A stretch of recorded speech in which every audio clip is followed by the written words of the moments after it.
बिस्मिल्लाहिर्रहमानिर्रहीम अस्सलाम वालेकुम। परवेज खटक तहरीक इंसाफ को छोड़ चुके हैं। बगैर इमरान खान के वो बड़े सख्त मुखालफ हैं और कल अडयाला जेल के अंदर परवेज खटक और इमरान खान का आपस के अंदर टाकरा भी हुआ है।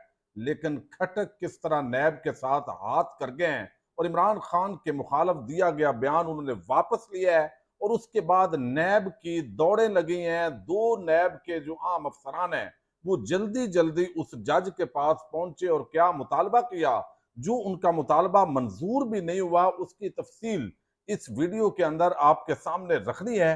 और दूसरी तरफ मखसूस नशिस्तों के केस पर आज 13 जजेस का तीसरा इजलास हुआ है और इस तीसरे इजलास के अंदर कुछ काजी साहब की सख्त आवाजें जो है वो भी सुनाई दी हैं। लेकिन अब ये 13 जजेस की बजाय 3 जजेस कल क्यों फैसला सुनाने जा रहे हैं, कहीं गेम बदल तो नहीं रही, इस पर भी बात करेंगे।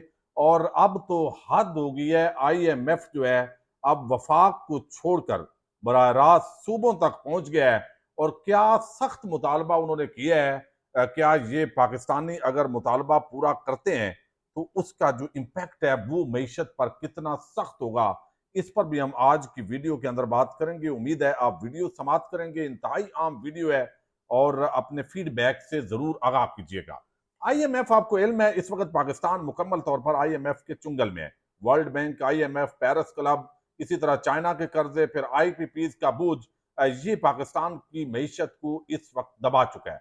मौजूदा जो खाऊ कबाइल की हुकूमत है, ये जब से आए हैं इन्होंने मजीद पाकिस्तान को दस्ते नगर बनाया और पिछले 50-60 साल के अंदर जो रेशो है वो भी आज कर्जों के फैक्ट एंड फिगर जो है वो इस वक्त मेरे सामने नहीं है। लेकिन आज इस पर भी रिपोर्ट आई थी जिसके अंदर जो तफसीलात हैं वो बड़ी हैरान कुन है कि किस मुल्क के अंदर कितना सबसे ज्यादा पाकिस्तान के अंदर जिसने कर्जा लिया है वो नून लीग की हुकूमतें हैं। दूसरे नंबर पर पीपल्स पार्टी की हुकूमतें हैं। तीसरे नंबर पर फौजी हुकूमतें हैं। और फिर पीटीआई जो है उसका तो दौरानी ही बहुत मुख्तसर है। और ये अब तो आप देखिए कि पाकिस्तान जो ज़राअत है वो पाकिस्तान की रीढ़ की हड्डी है। अब ज़राअत के अंदर आप देखें, पहले सबसे आपने जो है वो ज़मीन उसको जरखेज करना होता है, उसमें अब हाल चलाते हैं आप।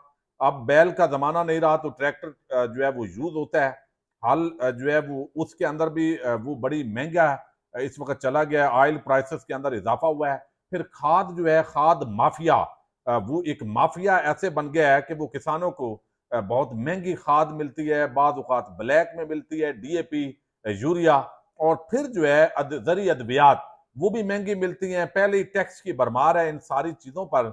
और फिर जब किसान की फसल तैयार होती है तो उसको जितना जलील इस मरतबा किया गया और हमेशा जलील किया जाता है, ये बड़ा अफसोसनाक पहलू है। दरमियान के अंदर इमरान खान की हुकूमत आई तो कम अज कम किसानों के नुमाइंदे मिले और फिर उनकी जो गन्ने की फसल थी या गंदम थी या चावल थे उनको वक्त पर पेमेंट्स हुई। लेकिन अब मजीद जो है ये सारा कर दिया गया और ऊपर से आईएमएफ कहता है डू मोर। अब जरी जो इनकम है उस पर भी टैक्स लगाने का मुतालबा किया है। चूंकि आईने पाकिस्तान के तहत इस पर इतना बड़ा टैक्स नहीं लगाया जा सकता तो सूबों के पास ये इख्तियार है। और बराह रास्त अब आईएमएफ जो है वो सूबों से डिमांड कर रहा है और वफाक को कह रहा है कि भाई आइन के अंदर तरमीम करो लेकिन ये काम जरूर करो। यानी यहाँ पे एक तरफ किसानों को हुकूमत दबा रही है और ऊपर से आईएमएफ भी डायरेक्ट हो गया है। तो अब ये चीजें क्या होगा, इसका इंपैक्ट ये होगा कि जो जरी अजनास हैं वो मजीद महंगी होंगी। और जब महंगी होंगी तो उसका असर क्या होगा। माली बैन अवी मालियाती फंड ने हुकूमत के साथ नए बेल आउट पैकेज पर बातचीत जारी है। जबकि आलमी कर्ज देंदा ने जरी आमदनी पर 45% टैक्स की तजवीज पेश की है। एक्सप्रेस ट्रिब्यून की रिपोर्ट के मुताबिक आईएमएफ ने एक मयार मुकर्रर किया जिसके तहत मुल्क में सूबाई हुकूमतों को अपने कवानीन में तरमीम करने और जरी आमदनी पर 45% तक टैक्स की शरह आयद करने का कहा गया है। मीशत का 24% हिस्सा होने के बावजूद जरी शोबा कुल टैक्स वसूली में 0.1% का हिस्सा डालता है। अब ये बड़ा झूठ होता है। भाई डायरेक्ट टैक्स जो आप बात कर रहे हैं, अब जो जो चीज यूज हो रही है वो आप टैक्स ले रहे हैं। दूसरी तरफ आप ये डिटरमिन भी नहीं कर रहे हैं कि हम किसान से गंदम इतने में खरीदेंगे, कम अज कम उसको मुनाफा हो, चावल इतने में खरीदेंगे, हम जो है वो किन्नू इतने के अंदर खरीद लेंगे और माल्टा, बाकी जो मैंगो है या फिर कपास है, बाकी जो फसलें हैं जो है वो जिस तरह की तो हम या तो आप कहें भाई इतना प्रॉफिट हम किसान को देंगे तो उस पर टैक्स बनता है, लेकिन आप किसान को इधर से भी दबा रहे हैं और ऊपर से मजीद महंगाई करके भी दबा रहे हैं। और IMF जो है वो कहता है जी ये टैक्स नहीं देते, हालांकि जो चीज इस्तेमाल हो रही है बीज तक, उसके अंदर खाद हो, बीज हो, फिर जो है वो जमीन तैयार करना, फिर जरी अद्वियात, हर चीज में किसान को बेहाल किया गया है। आइन के तहत वफाकी हुकूमत को जरी आमदनी पर टैक्स लगाने से मना किया गया है, जो सूबाई हुकाम के दायरा इख्तियार में आता है, लेकिन IMF ने सूबों से गैर तनख्वाहदार कारोबारी अफराद पर लागू 45% इनकम टैक्स की शरह को अपनाने के लिए कहकर इस आईनी रुकावट को दूर करने का रास्ता बनाया। IMF ने इस तब्दीली को नाफद करने के लिए सूबाई हुकूमतों के लिए अक्टूबर 2024 की आखिरी तारीख मुकर्रर की है। इसने रवां बरस अक्टूबर तक लाइव स्टॉक सेक्टर के लिए मौजूदा इनकम टैक्स छूट को खत्म करने का भी कहा है। रिपोर्ट में वर्ल्ड बैंक ने अंदाजा लगाया कि पाकिस्तान मुमकिन तौर पर जरी शोबा से 1.22 ट्रिलियन रुपए तक टैक्स रेवेन्यू हासिल कर सकता है, जो कि मुल्क की मजमूई मुल्की पैदावार का 1% बनता है। और ये आगे पूरा कारपोरेट फार्मिंग के मामले पर शर्त के मुताबिक कारपोरेट इनकम टैक्स की शरह लागू हो गई। IMF ने यह भी शर्त रखी है कि सूबाई हुकूमतें अक्टूबर के आखिर तक लाइव स्टॉक की आमदनी पर दस्तियाब इनकम टैक्स छूट खत्म कर दें। अब हर मवेशी पालेंगे तो उस पर भी टैक्स देंगे, आप जो है वो जरी जो है वो जो भी आप काश्त करेंगे उस पर भी टैक्स देंगे, ऊपर से अद्वियात, खाद, जमीन की बीज बुवाई, ये भी टैक्स देंगे, पानी पे भी टैक्स देंगे। तो ये किसान को यानी जो वो बीज रहा है उससे भी शायद अब वो बेचारा जाएगा। और ये बड़ा एक जब आप इतने कर्जे खाएं, अल्ले तल्ले ने इश्तिहारों पे मरियम नवाज और शहबाज शरीफ की हुकूमत अरबों करोड़ों रुपए लगा दे, मीडिया वाले चैनल जो है उनको खुश करें, अखबारात के अंदर अपनी कारकर्दगियों के जाली इश्तिहार दें, तो ये सारा करके एक तरफ अय्याशियां खत्म नहीं हो रही। आप देखें टैक्स, प्रॉपर्टी टैक्स के अंदर छूट दी गई है, यानी सेल परचेज के अंदर आदर सर्वस, फौजी और सिविल ब्यूरोक्रेट्स, इसी तरीके से जो सेनेट और कौमी असम्बली के मेंबरान हैं, सूबाई असम्बली, उन्होंने अपनी अय्याशियों के मराहत के अंदर इजाफा कर लिया है। और जहां पे आम आदमी का मामला है वो कहते हैं जी बड़े सख्त फैसले करने पड़ेंगे। अच्छा, ये एक तो बड़ा आम मामला है। अब जो हाथ किया जी, आपको इल्म है कि मुखालफ तो हैं, यानी परवेज खटक अब मुखालफ कैंप के अंदर हैं, लेकिन वो हाथ कर गए जो है वो नैब के साथ गुज़श्ता रोज। आज उनका बयान सामने आया और ये जो बयान उन्होंने अदालत के अंदर जमा करवाया है, नैब के 2 अफसरान वो जज साहब के पास दौड़े दौड़े आए हैं। ज़ुबैर अली खान है, जर्नलिस्ट हैं, उन्होंने बड़ा इंकशाफ किया, वो पूरी उनकी स्टोरी मैं आपके सामने रखता हूं। और आज वो बयान जब सामने आया है तो पता चला है कि भाई वो तो इमरान खान के हक में बयान दे के आ गए हैं। जो असल गवाह था, अगर वही इमरान खान के हक में 190 मिलियन पाउंड के अंदर फैसला वो दे के आ गए गवाही, तो फिर इस पे नैब की दौड़ें बनती थी। अब यहाँ पे जो है वो कहते हैं कि ये बुध को अडयाला जेल में परवेज खटक की गवाही मुकम्मल होने के बाद समाअत आइंदा तारीख तक मुलतवी कर दी गई। तो कमरा अदालत में इमरान खान और उनकी लीगल टीम मुशावरत कर रही थी।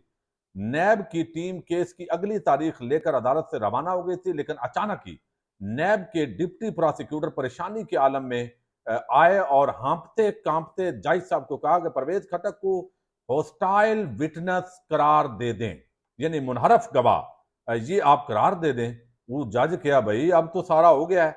उनका कहना जज साहब ने बवजह उनकी इस्तदा मंजूर नहीं की। तो इतनी देर में नैब की लीगल टीम के एक और रुकन भागते हुए अदालत पहुंचे और उन्होंने भी अदालत से परवेज खटक को मुनहरफ गवाह करार देने की दरखास्त की। अब वो कहते हैं कि परवेज खटक का बयान नैब को दिया गया बयान से मुख्तलिफ है और नैब की टीम को यह ख्याल समाअत खत्म होने के बाद जब पूरी टीम अदालत छोड़कर गई और फिर अचानक ख्याल आया कि ये तो गेम हो गई है। ज़ुबैर अली खान लिखते हैं, मुख्तसर ये कि नैब परवेज खटक से मतलूबा गवाही हासिल करने के अंदर नाकाम रहा है। ज़ुबैर अली खान ने एक डॉक्यूमेंट का हवाला देते हुए कहा कि परवेज खटक की इमरान खान के खिलाफ गवाही का वो हिस्सा जो इमरान खान के खिलाफ जाता था वो उन्होंने तफ्तीशी अफसर से मंसूब कर दिया। यही वजह है कि नैब परवेज खटक को मुनारफ गवाह करार देने की इस्तदा करता है। यानी यहाँ पे डायरेक्ट परवेज खटक ने बयान देना था 190 मिलियन पाउंड का। उन्होंने ये तो बताया कि शहजाद अकबर इस तरह बंद लिफाफा लाए, इस तरह जो है वो काबीना से मंजूरी हुई और हमने कुछ लोगों ने एतराज किया तो उन्होंने कहा जी ये जो है वो ऑफिशियल है, सीक्रेट है, उसकी मंजूरी दे दी गई। लेकिन जो है वो उन्होंने कहा कि बाकी तफ्तीशी अफसर ने मुझे ये कहा है तो लिहाजा ये बयान है। अब ये कोई डायरेक्ट एविडेंस नहीं है, बल्कि उन्होंने ये सारा मलबा तफ्तीशी अफसर पर डाल दिया है, जिसकी वजह से नैब वाले जब सारी समाअत हो गई तो वो चकरा गए। जब उन्होंने आपस के अंदर सोचा तो उन्होंने कहा ये तो हमारे खिलाफ गवाही हो गई है। परवेज खटक का जो हमने बयान लिखा था वो तो और था, और अब ये जो है वो ये तो इमरान खान के हक में परवेज खटक बयान दे के चला गया है। तो ये अब मामला जो है वो बहुत बड़ी एक तो गेम हुई है, ये बड़ी आम स्टोरी है।